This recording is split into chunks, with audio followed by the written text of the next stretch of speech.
Good morning student. आज हम computer में चर्चा करेंगे नियंत्रक संरचना पे, कंट्रोल स्टेटमेंट पर। कंट्रोल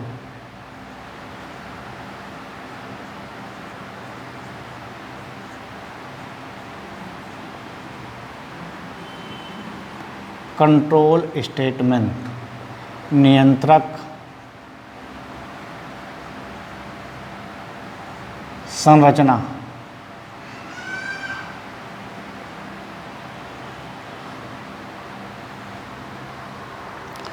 इसमें हम आपको बता चुके थे कंडीशनल स्टेटमेंट,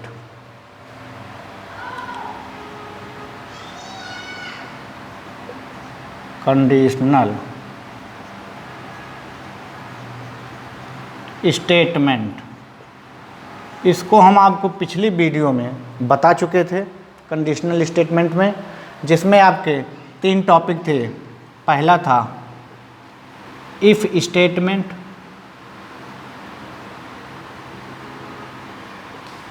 दूसरा था इफ एल्स स्टेटमेंट,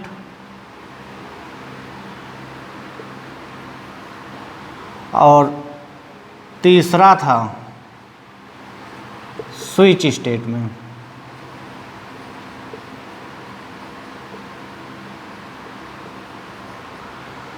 तो इसमें हम आपको पिछली वीडियो में इफ स्टेटमेंट और इफ एल्स स्टेटमेंट की परिभाषा, इसके सिंटैक्स, इसके फ्लोचार्ट और इसके एग्जाम्पल बता चुके थे। अगर आप देखे होंगे तो आपको समझ में आया होगा। काफ़ी बच्चों ने देखा था, काफ़ी बच्चों ने बीच में क्वेरी भी हमसे किया था जहां उनको नहीं समझ में आया था। मैंने उनको पूरा बताने का प्रयास किया था, बाद में वो बात उनके समझ में आ गई थी। आज हम उसी के आगे चर्चा करते हैं स्विच स्टेटमेंट। कंडीशनल स्टेटमेंट में स्विच स्टेटमेंट क्या होता है?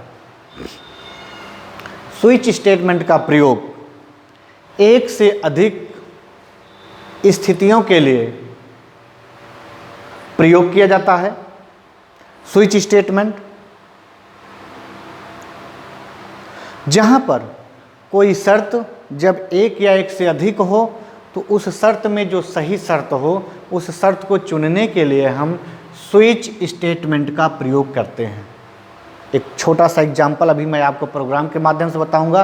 अभी मैं आपको बता रहा हूं, जैसे मान लीजिए अंग्रेजी में हमारे पास कुल 26 वर्ड होते हैं। उन 26 वर्ड में अगर आपसे पूछा जाए कि स्वर कितने होते हैं, अर्थात वावेल कितने होते हैं, तो हम यूँ बताते हैं 5 होते हैं, ए ई आई ओ यू। अब आपसे कहा जाए कि इस पे आप एक स्विच स्टेटमेंट में प्रोग्राम बनाइए, तो अब हम कैसे करेंगे कि हमको स्वर अलग हो जाए और व्यंजन अर्थात वावेल अलग हो जाए और कॉन्सोनेंट अलग हो जाए।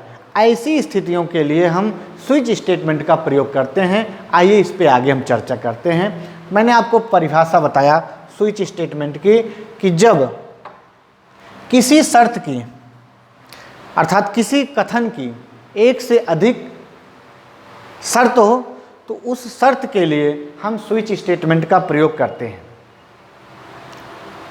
अर्थात उसके द्वारा दिए गए कथनों के ब्लॉक को हम सेलेक्ट करते हैं, चुनते हैं, और चुनने के बाद उस शर्त के अनुसार हम प्रोग्राम को क्रिएट करते हैं। आइए अब इसका हम प्रारूप देखते हैं। सिंटैक्स,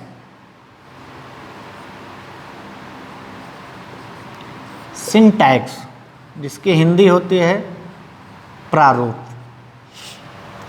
इसका जो प्रारूप होता है वो प्रारूप आपका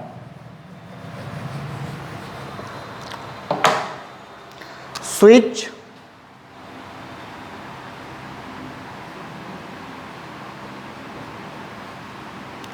स्विच ब्रैकेट में इसके होगा व्यंजक या परिवर्तनांक, अर्थात हम इसके बीच में व्यंजक लिखते हैं जिसके बारे में हमको प्रोग्राम को क्रिएट करना है।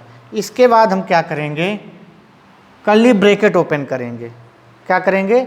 कर्ली ब्रैकेट ओपन करेंगे, हमारा प्रोग्राम जो बनता है वो 2 मंजिला ब्रैकेटों के अंदर अर्थात कर्ली ब्रैकेट के अंदर भी बनता है। उसके बाद केस, इसमें जो प्रयोग होता है वो केस के माध्यम से ही हम प्रोग्राम को क्रिएट करते हैं। केस के बाद हम लगाते हैं कॉलम, केस के बाद फिर हम लिखते हैं स्टेटमेंट, स्टेटमेंट के बाद हम लगाएंगे सेमीकोलन। उसके बाद फिर हम तुरंत यहीं पे एक शब्द आता है ब्रेक। फिर क्या कौन सी कंडीशन होती है, फिर हमारा केस स्टार्ट हो जाता है, केस 2 कॉलन स्टेटमेंट, स्टेटमेंट फिर ब्रेक। ये कंडीशन हमारी वहाँ तक जाती है जहाँ तक हम अपने प्रोग्राम को कितनी केसों में स्टेटमेंट को देना चाहते हैं। इसके आगे आप चाहें तो डॉट डॉट कर दें। डॉट डॉट का मतलब हो गया कि इसके आगे और भी हम केस का प्रयोग कर सकते हैं। लास्ट में हम क्या करते हैं, एक डिफ़ॉल्ट का प्रयोग होता है, डिफ़ॉल्ट, उसके बाद स्टेटमेंट, डिफ़ॉल्ट स्टेटमेंट, उसके बाद कर्ली ब्रैकेट क्लोज। अब यहाँ पे आप चाहें, जैसे आपने केस 1 का प्रयोग किया है तो स्टेटमेंट भी 1 होगा। आप चाहें तो लिख सकते हैं स्टेटमेंट 2, स्टेटमेंट n।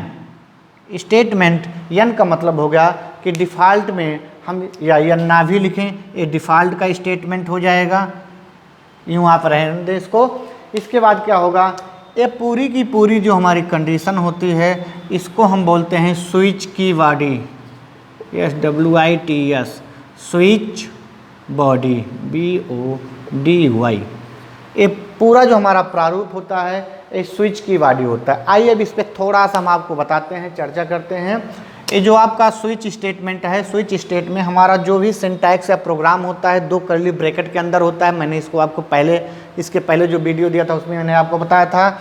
एक केस है, केस 1, केस 2, उसके बाद केस 3, केस 4, केस 5, इस तरह से आपका होता चला जाएगा जितनी केसों में आपके प्रोग्राम बनेंगे।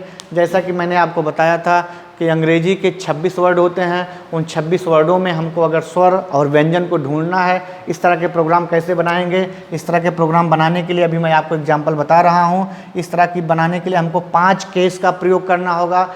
उन 5 केसों में AEIOU के लिए स्टेटमेंट देना होगा। इसके बाद जो बाकी का हमारा केस बचेगा उस केस, वो सभी केसें हमारी स्टेटमेंट डिफ़ॉल्ट वाले केस में चली जाएंगी और डिफ़ॉल्ट वाले में जो डिफ़ॉल्ट का स्टेटमेंट होगा उसको हम फॉलो करेंगे, अर्थात हमारा कंपाइलर उसको फॉलो करेगा। ये रहा आपका सिंटैक्स। अब इसके बाद आइए हम थोड़ा सा यहाँ पे आपको बताते हैं कि हमारा स्विच स्टेटमेंट कैसे कार्य करता है। हमारा स्विच स्टेटमेंट कैसे कार्य करता है प्रोग्राम में, उसको हम प्रोग्राम के माध्यम से तो बाद में समझेंगे, बट अभी हम मौखिक रूप से थोड़ा सा हम समझते हैं। जैसे नंबर 1 होता है स्विच, यहाँ आप डाल दें स्विच स्टेटमेंट के कार्य, वर्क ऑफ स्विच स्टेटमेंट के कार्य। स्विच स्टेटमेंट के कार्य हमारे कैसे करते हैं, स्विच स्टेटमेंट में होता है यदि स्विच स्टेटमेंट में दिए गए व्यंजक या वेरिएबल का मान, दिए गए व्यंजक या वेरिएबल का मान किसी भी केस के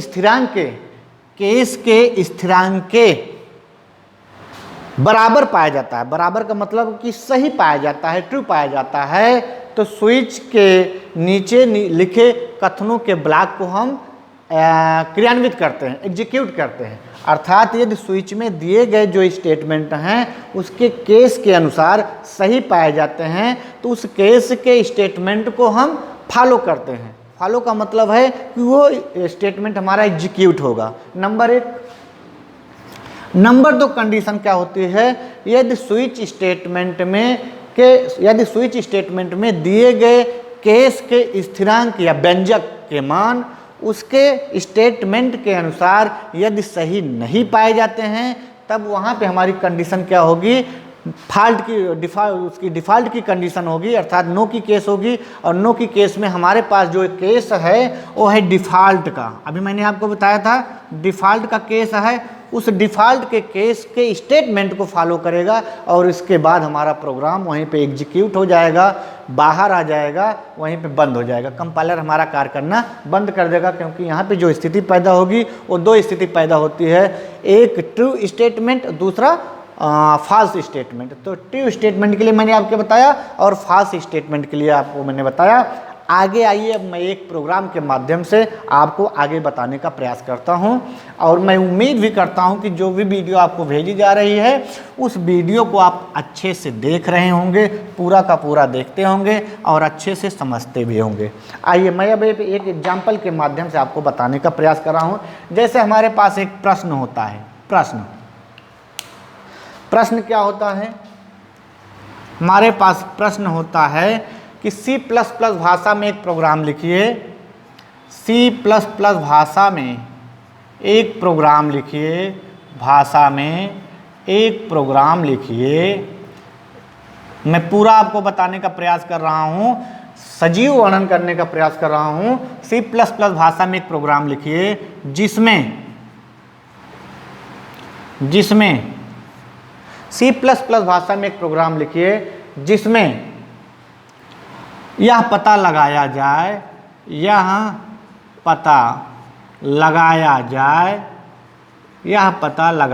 ये प्रोग्राम आपको मैंने उस पे नोट्स में भेजे हैं। C++ भाषा में एक प्रोग्राम लिखिए जिसमें यह पता लगाया जाए कि कोई कैरेक्टर,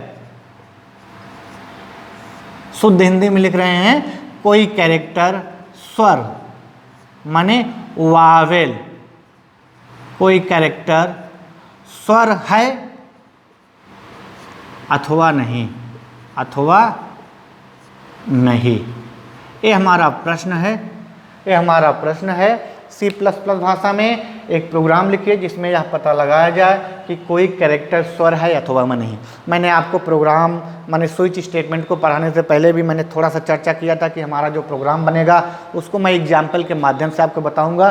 तो मैं बताने चल रहा हूं एग्जाम्पल के माध्यम से कि हमारे पास अंग्रेजी के 26 वर्ण होते हैं, अर्थात 26 अक्षर होते हैं, आप कह लीजिए। उन 26 में हमको वर्णों में ये पता लगाना है कि उन 26 में कौन कौन स्वर हैं और कौन कौन व्यंजन है। तो मैंने आपको बताया था कि इस प्रोग्राम को हम स्विच के माध्यम से बनाएंगे और वहाँ पे जानने का प्रयास करेंगे कि कौन कौन से स्वर हैं। आइए आगे हम आपको प्रोग्राम के माध्यम से बताते हैं। हमारा प्रोग्राम स्टार्ट होता है हैज इंक्लूड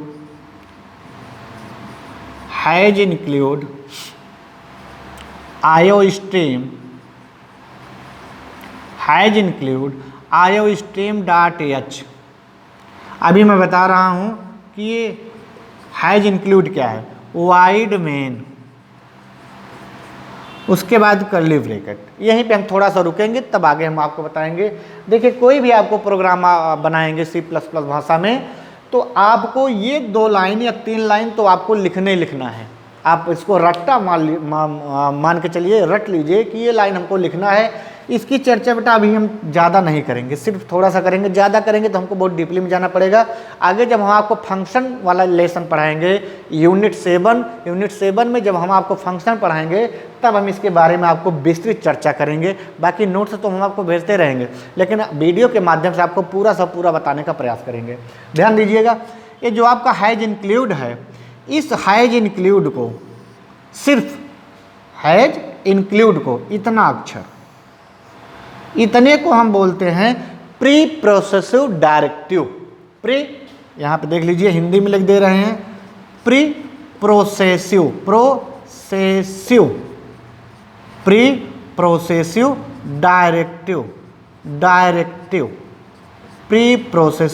डायरेक्टिव, भूलिएगा नहीं, इसको आप एक बार 2 बार देख लीजिएगा। प्री प्रोसेस, कहीं प्रोसेसिव और डायरेक्टिव लिखा रहता है और कहीं कहीं प्री प्रोसेसिव ब लिखा रहता है और डायरेक्टिव लिखा रहता है, तो आप कंफ्यूज मत होइएगा, प्री प्रोसेसिव डायरेक्टिव है। और ये जो आईओ स्ट्रीम डॉट एच है इसको हम बोलते हैं हेडर फाइल, हेडर फाइल। अब हेडर फाइल की चर्चा भी यहाँ हम करना बहुत ज़्यादा उचित इसलिए नहीं समझ रहे हैं कि अभी आप सिर्फ इतना समझते जाइए कि इसको हर प्रोग्राम में लिखना है। हेडर फाइल की चर्चा जब हम आपको फंक्शन वाला लेसन पढ़ाएंगे तो वहाँ पे चर्चा करेंगे। ये आपका है हेडर फाइल, इसको हेडर फाइल बोलते हैं। आईओ स्ट्रीम डॉट एच हमारी हेडर फाइल है। हेडर फाइल की चर्चा मैं आपको बार बार कर रहा हूँ कि इसकी चर्चा, विस्तृत चर्चा हम आपको आगे वाले वीडियो में जब फंक्शन पढ़ाएंगे तो वहाँ भी देंगे। ये है आपका वाइड मेन। वाइड मेन लिखना मस्ट होता है। वाइड अलग है और मेन अलग है। ये तो आपका मेन फंक्शन हो गया, ये आपका मेन फंक्शन हो गया। वाइड आपका जो है, वाइड जो आपका होता है ये डेटा टाइप होता है, और वाइड जो डेटा टाइप होता है इसकी जो वैल्यू होती है वो नल होती है, अर्थात शून्य होती है। आप इसको जो आप लिखते हैं नील, जिसको बोलते हैं नील, नील माने कुछ नहीं है, अर्थात वैल्यूहीन, वैल्यूहीन। अब हम ज़्यादा विस्तृत में नहीं जाएंगे क्योंकि हमको अभी पूरा प्रोग्राम बनाना है, तो हम लिखेंगे वाइड मेन। मेन फंक्शन के साथ वाइड का प्रयोग करते हैं, उसके बाद हम कर्ली ब्रैकेट को ओपन करते हैं। अब आगे हम आपको थोड़ा सा जल्दी प्रोग्राम बताते हैं, क्योंकि जब जल्दी नहीं बताएंगे तो समस्या हो जाएगी कि टाइम ज़्यादा हो जाएगा, तब आप समझ भी नहीं पाएंगे। इसके बाद क्या होता है, हम क्या करते हैं, कर्ली ब्रैकेट के बाद सबसे पहले हम एक डेटा टाइप लेते हैं जिसका नाम होता है कैरेक्टर, और कैरेक्टर नाम के डेटा टाइप में ch नाम का एक वेरिएबल लेते हैं, ch नाम का एक वेरिएबल लेते हैं और यहाँ पे सेमीकोलन का प्रयोग करते हैं। तत्पश्चात हम क्या करते हैं, तत्पश्चात हम प्रयोग करते हैं इनपुट फंक्शन का, जिसको हम बोलते हैं सी आउट। सी आउट, सी आउट फंक्शन होता है। यहाँ पे हम उस कैरेक्टर को इनपुट कराएंगे जिसके बारे में हम भेजना चाहते हैं, जिसके बारे में प्रोग्राम करना चाहते हैं। तो यहाँ पे हम लिखेंगे डबल यूनिट कामा में इंटर द कैरेक्टर, अर्थात कैरेक्टर को हम इनपुट कराएंगे। Enter the character double unit comma semicolon के साथ, ये आपका क्लोज हो गया। उसके बाद क्या करेंगे, सिन। इसके बाद सिन में हम किसको करेंगे, ch, क्योंकि किस वेरिएबल का प्रयोग कर रहे हैं, ch नाम के वेरिएबल का प्रयोग कर रहे हैं। इसके बाद हमारा शुरू होता है स्विच, SWITCH। स्विच क्या है, स्विच हमारा प्रोग्राम है, स्टेटमेंट है जिस पे हम प्रोग्राम बनाना चाहते हैं। तो स्विच में भी हम ले लेंगे ch नाम के कैरेक्टर को, ch नाम के कैरेक्टर को, स्विच को ले लेंगे। उसके बाद क्या करेंगे, कर्ली ब्रैकेट ओपन करेंगे। यहीं से आपका प्रोग्राम, सॉरी मैंने एक गलती कर दी, यहाँ स्विच जब हम लेंगे तो यहाँ पे हम सेमीकोलन नहीं लगाएंगे। चलिए ठीक है, कर्ली ब्रैकेट आपका ओपन, यहीं से अब आपकी केस, अभी मैंने जो आपको सिंटैक्स में बताया था, उसके प्रारूप में बताया था, वो प्रक्रिया भी इसी के आगे से शुरू होती है। अगर आप बुरा ना माने तो मैं इसको मिटाने चल रहा हूँ, क्योंकि अगर नोट करना है तो इसको आप नोट कर लीजिए। आगे देखिए, आगे मैं आपको इसको मिटा देता हूँ ताकि प्रोग्राम को अच्छे से लिखा जा सके। स्विच के बाद आगे जो हमारा स्टार्ट होगा वो होगा प्रोग्राम की अगली लाइन। ये आप देखिए, स्विच के बाद कर्ली ब्रैकेट है, उसके बाद यहीं पे स्टार्ट हो जाएगा केस की चर्चा भी मैंने आपको किया था। केस में कैपिटल ए, और उसके बाद मैंने आपको बताया था कि सिर्फ सेमी कॉलन लगेगा, केस। अब ध्यान दीजिएगा, यहीं पे हमारी बात उठती है कि अगर सर हम इस प्रोग्राम को बना रहे हैं तो कैपिटल लेटर और स्मॉल लेटर की बात आ जाएगी। तो ध्यान दीजिएगा, हम केस में चाहे तो कैपिटल लेटर और स्मॉल लेटर दोनों का प्रयोग कर दें, या अगर प्रोग्राम को हमको सिर्फ समझना है तो हम चाहें तो सिर्फ स्मॉल लेटर या कैपिटल लेटर, दो में से कोई एक हम प्रयोग कर सकते हैं। एक कमेंट में मत आप कहिएगा कि सर आपने तो सिर्फ एक ही लेटर में, कैपिटल लेटर में या स्मॉल लेटर में बनाया है। तो मैं जल्दबाजी के लिए, प्रोग्राम को जल्दी लिखने के लिए सिर्फ स्मॉल लेटर का प्रयोग कर रहा हूँ। केस ए लिखने के बाद अब केस ए का जो हमारा स्टेटमेंट होगा वो हमारा स्टेटमेंट होगा केस ए का तुरंत केस ए। उसके बाद हम देंगे सी आउट में हम क्या करेंगे, केस ए का जो हमारा स्टेटमेंट होगा उसमें हम कैरेक्टर को इनपुट कराएंगे, /n इंटर दे, तुरंत यहाँ लिखेंगे इंटर द कैरेक्टर, किसके लिए? केस ए के लिए। अब हम डबल इंवर्टेड कॉमा क्लोज करके यहाँ पे हम सेमीकोलन का प्रयोग कर देंगे। फिर इसके बाद हम क्या कर देंगे? ब्रेक। हमारा प्रोग्राम वहीं पे ब्रेक हो जाएगा। ब्रेक में ध्यान दीजिएगा, आपका सेमीकोलन लगेगा। मैं बार बार बता रहा हूँ कि प्रोग्राम की गलती यहीं पे होती है। कुछ लोग केस में सेमीकोलन लगा देते हैं और ब्रेक में जो है कॉलन का प्रयोग करते हैं। बट ध्यान दीजिएगा, केस में कॉलन का प्रयोग होगा, बाकी इनपुटिंग में और ब्रेक में हमारा सेमीकोलन का प्रयोग होगा। अब इसके बाद तुरंत हमारा केस अगला होगा केस ए ई। इसके बाद हम ई का प्रयोग करेंगे, चूँकि हमारा जो प्रोग्राम बनना है 5 अक्षरों पे बनना है, ए ई आई ओ यू पे। उसके बाद फिर हम पुनः करेंगे सी आउट। सी आउट में हम तुरंत फिर देंगे स्लैश एन के साथ। स्लैश एन का प्रयोग भी हम इसलिए करते हैं, न्यू लाइन को इंडिकेट करता है सी भाषा में या सी प्लस प्लस में, इसलिए स्लैश एन। फिर हम करेंगे inter the character, inter the character, double inverted comma close, semicolon. फिर हम क्या करेंगे? ब्रेक करेंगे, ब्रेक। उसके बाद फिर हम अगली केस लेंगे। अगली केस हमारी क्या होगी? राइटिंग बहुत अच्छी नहीं दिख रही होगी क्योंकि जल्दबाजी में लिख रहे हैं। ए ई आई हम प्रयोग करेंगे। आई को सिंगल इंवर्टेड कॉमा में, आगे हम आपको बताएंगे कि सिंगल इंवर्टेड कॉमा और डबल इंवर्टेड कॉमा का प्रयोग क्यों किया जाता है अगली वीडियो में, लेकिन अभी यहाँ पे आप सिर्फ इसको लिखते चलिए, ए ई आई। उसके बाद सी आउट, सी आउट में हम स्लैश एन, फिर यहाँ पे इंटर द, बहुत ही आसान है, inter the character, inter the character.